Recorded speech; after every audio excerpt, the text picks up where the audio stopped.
پڑھنے والے اصحاب صفہ کو یاد فرماتے ہیں. وہ 40 صحابہ ہیں اور سب کو دودھ کا پیالہ پیش کرتے ہیں. کنونی کے لوگوں غور سے سنو, آپ علیہ السلام خود فاقے سے ہیں اور ان کے لیے جو قرآن پڑھنے والے لوگ ہیں ان کے کھانے کا نظم کرتے ہیں, ان کے پینے کے لیے دودھ کا پیالہ پیش کرتے ہیں. اور میرے بھائیوں, اس وقت تک اللہ کے رسول نے نوچ نہیں فرمایا جب تک کہ ان پڑھنے والوں نے اپنا پیٹ نہیں بھر لیا. حضرت ابو ہریرہ کہتے ہیں تمام 40 صحابہ نے دودھ پیا اور شکم سیر ہو کر پیا.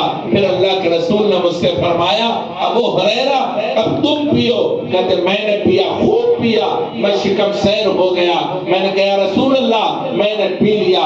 اللہ کے رسول نے فرمایا ابو ہریرہ اور پیو.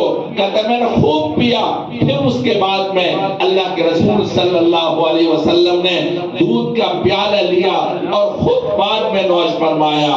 کناوی کے لوگوں اب غور کرو, کیا ہم نے ان مہمانوں کے لیے کبھی ایسا کیا ہے؟ کبھی ہم نے فاقے میں رہ کر, بھوک کی حالت میں رہ کر ان بچوں کے کھانے کا خیال کیا؟ رات کے اندھیریوں میں, سردی کے زمانے کے اندر کون بچہ کس حال میں ہے؟ اللہ کے رسول کے مہمان کس پوزیشن میں ہے؟ وہ کہیں سردی سے ٹھٹر تو نہیں رہے ہیں؟ کبھی ہم نے راتوں کا آ کر دیکھا؟ بتاؤ میدان محشر میں اگر اللہ کے رسول نے یہ پوچھ لیا کہ تمہارے محلے کے اندر میرے مہمان بھوکے پڑے تھے, سردیوں میں ٹھٹر رہے تھے, تم نے کیا کیا؟ دوستو کیا جواب دو گے؟ تمہارے پاس کیا جواب بنے گا؟ میدان محشر کے اندر کوئی شافع محشر نہیں ہے, کوئی شفاعت کرنے والا نہیں ہے, اللہ کے رسول کے علاوہ کوئی بچانے والا نہیں ہے. اگر آپ میدان محشر میں یہ چاہتے ہیں اللہ تعالیٰ ہمارے ساتھ فضل کا معاملہ کرے, اللہ ہمارے ساتھ کرم کا معاملہ کرے, اللہ کے رسول کے مہمانوں کا خیال کرو. ان کی رات کی تنہائیوں کو دیکھو, آ کر دیکھو کس حال میں ہیں. کبھی فاقے سے رہ کر, بھوک کی حالت میں رہ کر اللہ کے رسول کی سنت کو زندہ کرو اور پلٹ کر کے دیکھو کس حال میں ہیں. حضرت قاری صدیق صاحب باندوی رحمت اللہ علیہ ابھی حال کے بزرگ ہیں, ان کا حال یہ تھا وہ گھر میں فاقے سے رہتے تھے, کئی دن کھانا نہیں کھاتے اور اللہ کے رسول کے مہمان کو کھانا کھلاتے, خود جنگل جاتے, ان مہمانوں کے لیے لکڑیاں کاٹتے اور ان کی بیوی ان بچوں کے لیے روٹیاں پکاتی اور روٹی پکا کر خود بھوک سے رہتی, بھوک کی حالت میں, اور اللہ کے رسول کے مہمان کو کھانا کھلاتی. ایسا بھی ہوا ایک دن عصر کے بعد وہ لکڑیاں کاٹنے جا رہے تھے, ایک طالب علم بزد ہو گیا, حضرت میں درخت پر چڑھنا جانتا ہوں, میں آپ کے ساتھ چلتا ہوں, میں لکڑیاں توڑوں گا. بزد ہو گیا اور چلا گیا اور جا کر درخت اوپر چڑھ گیا. وہ چڑھنے کے بعد اوپر سے نیچے گر گیا اور ببول کے کانٹے میں گر گیا, بدن پر کانٹے چبھائے. حضرت قاری صدیق صاحب باندوی رحمت اللہ علیہ اس بچے کو گود میں لو کے گود میں لے کر رونے لگے کہ اللہ, اے مہمان رسول, اے اللہ کے رسول, میں آپ کو کیا جواب دوں گا؟ میدان محشر میں تو پوچھے گا صدیق تم نے میرے مہمانوں کو زخمی کیا تھا, کیا جواب دوں گا؟ مجھے معاف کر دو, مجھے معاف کر دو. ان کے گھر میں مہمان یعنی شادی تھی, بارات آئی, انہوں نے سب کی دعوت کر دی, تمام طلبہ مدرسین کی دعوت کی اور خود ایک پروگرام میں چلے گئے. دن میں دیر سے آئے, 1 بجے دن میں آئے, سامنے آتے ہی سب سے پہلے بچے کو پوچھتے ہیں. دوستو غور کرو, حضرت قاری صدیق صاحب باندوی رحمت اللہ علیہ اللہ کے ولی ہیں, سامنے سب سے پہلے ایک چھوٹا سا بچہ ملتا ہے, اس سے پوچھتے ہیں کھانا کھایا؟ معصوم سا بچہ ہے, وہ رو پڑتا ہے, وہ کہتا میں نے کھانا نہیں کھایا, آج مجھے کھانا نہیں دیا. حضرت کو جلال آ گیا, غصے میں آ گئے, اپنے بیٹے حبیب صاحب جو ذمہ دار ہیں ان کو بلایا, یہاں آؤ حبیب, تم یہاں آؤ, تم نے ان کو کھانا نہیں کیوں کھلایا؟ یہ مہمان رسول ہے, ان کو کھانا کیوں نہیں کھلایا؟ وہ کہتے ہیں ابھی مہمان نہیں آئے. حضرت کو جلال آ گیا, کون مہمان, کیسے مہمان, کیسے مہمان, اس سے بڑھ کر کون مہمان ہوگا؟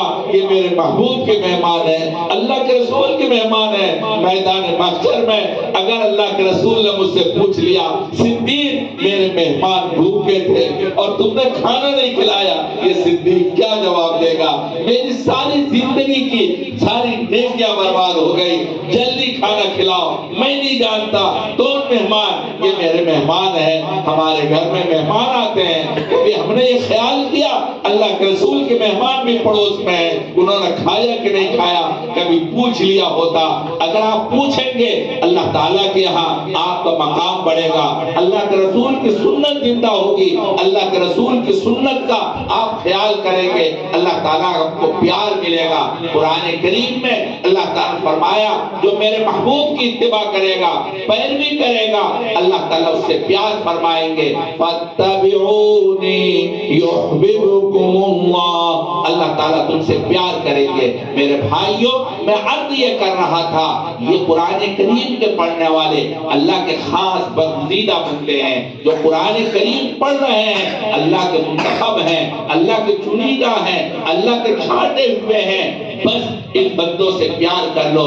اگر آپ کامیابی چاہتے ہو کرونی کالونی کے لوگوں، اگر آپ یہ چاہتے ہیں آپ کے گھر میں برکت آئے، خیر آئے، محلے کے اندر سکون راحت نصیب ہو، آپ ان بچوں سے پیار کر لو، اللہ کے رسول کے مہمانوں سے پیار کر لو، انشاءاللہ ثم انشاءاللہ دنیا میں آپ کو سکون ملے گا، اور میدان محشر کے اندر اللہ کے رسول صلی اللہ علیہ وسلم کے یہاں آپ کو شفاعت نصیب ہوگی۔ ہمارے اکابر دیوبند، علماء دیوبند اللہ کے رسول کے مہمانوں سے ٹوٹ ٹوٹ کر پیار کرتے تھے۔ شیخ الاسلام مولانا حسین احمد مدنی رحمت اللہ علیہ دارالعلوم دیوبند کے شیخ الحدیث گزرے ہیں، اور وہ بخاری شریف اخیر میں دوپہر کو پڑھاتے تھے اور دیر تک پڑھاتے تھے۔ ایک دن پڑھاتے پڑھاتے ایک افغانی طالب علم کھڑا ہو گیا اور کہنے لگا حضرت سبق بند کرو، سبق بند کرو۔ تمام طلبہ حیران، طلبہ نے کچھ کہنا چاہا مگر حضرت نے روکا کہ ٹھہر جاؤ۔ چنانچہ پوچھا کیا بات ہے؟ وہ کہنے لگا کہ حضرت میں رات سے بھوکا ہوں، میں نے کچھ کھانا نہیں کھایا ہے، مجھے کچھ سمجھ میں نہیں آتا، میں بہت بھوکا ہوں۔ حضرت نے سبق بند کر دیا اور اس طالب علم کا ہاتھ پکڑا اور ہاتھ پکڑ کر کے گھر لے کر گئے، اور اس طالب علم سے کہا میں اس وقت تک کھانا نہیں کھاؤں گا جب تک تم نہیں کھاؤ گے، روزانہ تم میرے ساتھ کھانا کھانا، میرے ساتھ ناشتہ کرنا۔ میرے بھائی، میں عرض یہ کر رہا تھا یہ اللہ کے رسول کے مہمان ہیں، ان کے ساتھ پیار کرو گے اللہ تم سے پیار کریں گے، ان کے ساتھ اچھا برتاؤ کرو گے اللہ تعالیٰ تم سے اچھا سلوک کریں گے، اور میدان محشر کے اندر آپ کو سرخ روئی نصیب ہوگی۔ اس لیے ضرورت اس بات کی ہے کہ ہم ان مہمانوں سے پیار کریں، ان مہمانوں سے محبت کریں، ان کی ضرورت کا خیال رکھیں، ان کی پریشانی اور دکھ کا خیال کریں۔ اگر آپ حال خیال کر لیں گے انشاءاللہ اللہ تعالیٰ آپ کو کامیاب کرے گا۔ بس یہ چند مجھے چونکہ آگے تقاضا ہے، مجھے آگے ابھی سفر کرنا ہے، اس لیے میں اپنی بات کو اسی پر ختم کرتا ہوں۔ یہ علماء کرام کے بیانات ہوں گے اور مفید بیانات ہوں گے، آپ ان بیانات کو ضرور سماعت کریں اور اپنے دامن سے باندھ کر جائیں، انشاءاللہ ثم انشاءاللہ آپ کا یہاں آنا کامیاب ہوگا۔ اللہ تعالیٰ آپ کے ساتھ فضل کا معاملہ فرمائیں گے۔ وآخر دعوانا ان الحمدللہ رب العالمین۔